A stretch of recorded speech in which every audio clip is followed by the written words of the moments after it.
Well, good day everybody. Welcome back to the channel. Well, here's the Torpedo 18 typewriter, and you guys who've been following my channel and my blog probably know that I've been using this typewriter a lot lately. I did a lot of work to it to clean it up, and I took the platen roller out and the rubber rollers on the paper bale, sent them back to JJ Short, got all fresh rubber put on, so it kind of types almost like a new machine. There's a few cosmetic issues, some scratches on the ribbon cover, but the biggest or most glaring cosmetic issue is really the fact that the number 4 $ keycap was missing on this machine, and I was able to get a spare keycap out of a Smith Corona. It doesn't match color or shape. It's functional, but it's kind of gap tooth, you know, it kind of looks like a person missing a tooth kind of a thing. It's very glaring. So what I'd like to do is kind of work on maybe trying to make my own replacement keycap that might match the shape and color of all the others in the machine. Well, because these keycaps are sculpted, they're rounded on the sides and on the corners, and they're kind of dished in a little bit on the face of the keycap. It's going to need to be something that you can sculpt and make really smooth, and I think the obvious choice is some kind of wood with fine grain. And I have some of these poplar sticks that you get at the big hardware stores. This is a 5/8 square poplar stick. So as I measure the maximum width of the keycaps, which is down at the base of the keycap because they kind of taper up a little, it looks like it's about 14.5 millimeters. And the poplar sticks, the 5/8 one, is almost 16. So I think the 5/8 stick will work. I do have 3/4 if I need something bigger. I think I'm just going to trace out around the base with this 0.5 millimeter mechanical pencil, and the top of it, this is the front and that's the top of the keycap, so that's kind of the base of it. Now the profile is that you can see it's kind of angled, and then we're going to have to drill a series of small holes to make a slot eventually to mount it onto the key arm. Well, let's see if we can first of all cut the end of it closer to what it needs to be.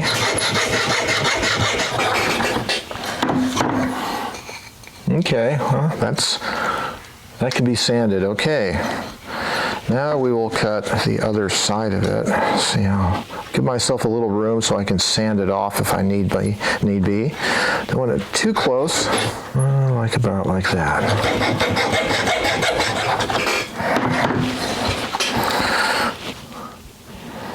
There that is. You might be able to tell that the keycap is kind of angled, and so I'm going to have to mark that line and cut that block. I'm going to give myself a little bit of room here on the front of the block for sanding and carving, and I'm going to mark this line here on that block as a cutting line. Okay, the trick is going to be holding this block at an angle so my kerf of my cut is even with the saw and the gap in my miter box. I don't know, it looks roughly the right shape. Okay, I've temporarily put the wedge that I cut off, I put it back in place so that the top face of the cube will sit flat on my miter. I'm going to start carving these corners off with my saw, try to get them a little closer to what they should be. Well, it's still rather crudely shaped, but the corners are a little more rounded now. Okay, so I'm just going to flip this over like that. Try to hold it in place.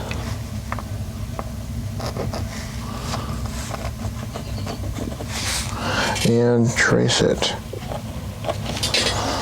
Okay, so that's the actual top face, whereas the bottom face is a little bit wider. Well, so I do have all of these Japanese carving knives that I've used for linoleum block printing, and I'm thinking some of these sculpted ones might be good for carving out the face of the keycap. But I think what I'm going to start with is probably to sand this with my power sander. I think that's going to just be more efficient time-wise. So I have my random orbital sander with this is what, a 320, I think. And I'm just going to try to carefully shape this.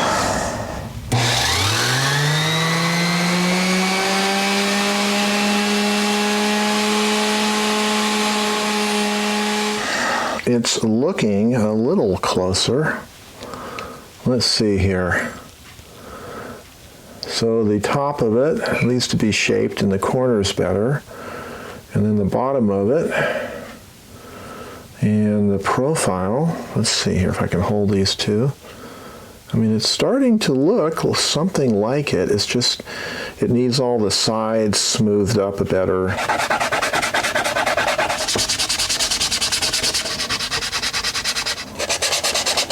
Well, I'm at the point now where I think I want to start dishing in the top face of this key with these carving knives. It's looking fairly close.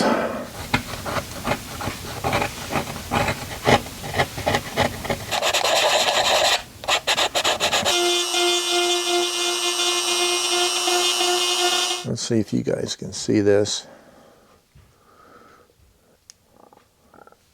I think it's pretty close. Here are the two back sides. And the two front sides. I have the face of the wooden one dished in a little bit. I think the profiles are pretty close.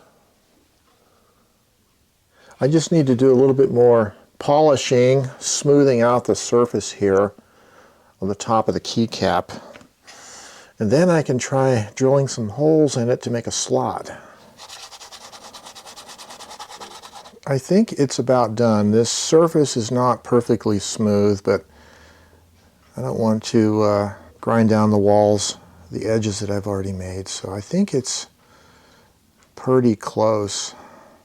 I'm going to have to drill a series of tiny holes into a slot to match the width of this slot here. And I've made a mark on the base of the wooden keycap for where I want to drill these holes at and try to match them up to that slot there.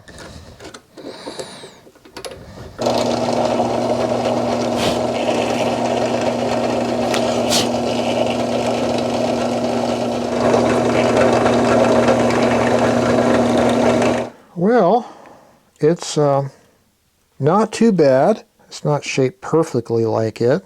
I think once I paint it, it'll be good. Here is the little key. I've actually shot it with some white, basic white paint, just to give it kind of a primer. I'm using my little slotted screwdriver in the little slot. So what I want to do is kind of sand down this white paint, this primer-ish kind of paint, to make it a little bit smoother before I do the final color. And so I went to the auto parts store and I got some of this 2500 grit wet dry sandpaper.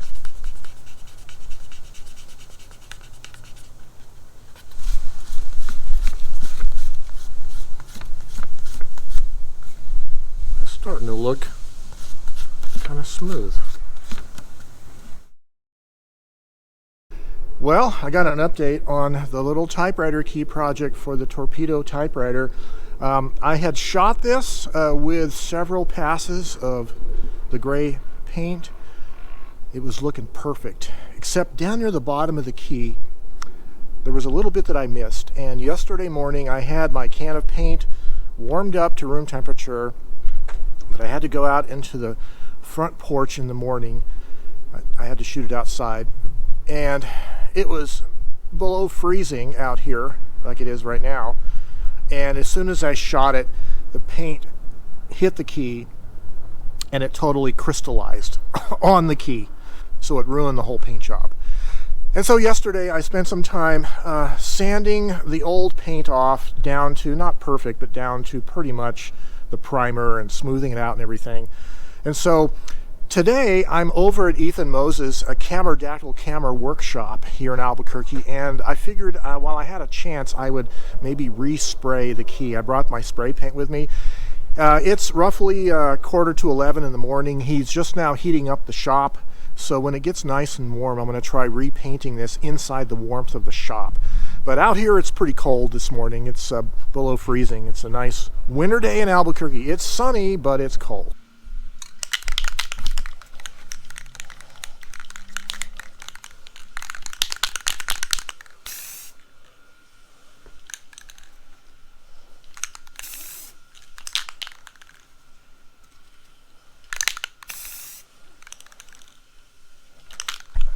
Well, I've shot the keycap, I think 3 times in here in the warm studio setting at Ethan's place with this space heater up on the ceiling that does a really darn good job. And I'm kind of liking the look of the keycap. I think it's going to be probably smooth enough for my purposes. I think it looks like a finished result. Well, I originally hoped that I was going to be able to seat the key onto the key lever with some shims made from thin sheet brass and maybe some gaffer's tape, just kind of wedge it on there and it would be tight enough to hold. But after test typing it, the key would come loose, and so I've decided I'm going to have to go ahead and epoxy the key onto the key lever. It'll come off at a later date if I needed to. So I have this Loctite brand epoxy glue I've had for a few years, and my usual method is to use a toothpick and a old business card, and it's a good place to mix the epoxy on it. And I can also tell when the epoxy is dry on the key itself by testing it on the little card. So I've gone ahead and epoxied it on there, and it looks nice and straight and even and the right height and everything, so that's cool. So the next thing I was thinking about, well, the final part of this is going to be getting some letters, and I was thinking about I'd have to go to the craft store tomorrow probably because it's late in the evening now.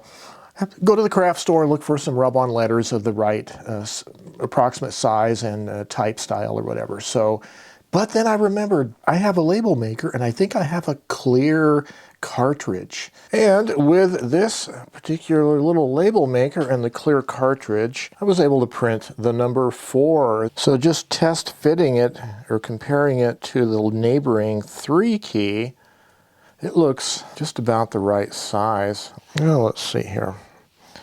The width of it is not so important as the height of it, because I'm going to have to figure out how to put the $sign right above it and the top of it. So I see where the other letters start at on the bottom, and I kind of do that. I'm going to have to push the key down. It's not too bad. I think I need a $sign now. So we'll do a clear, and then we have to go to a symbol, and we have to find the $sign. Ah, there it is. And print. Alright. And we will trim it. Something like that. Okay, let's see if I can now position it. You know what, I think I have to trim it just because it seems like it's a little tall. Okay.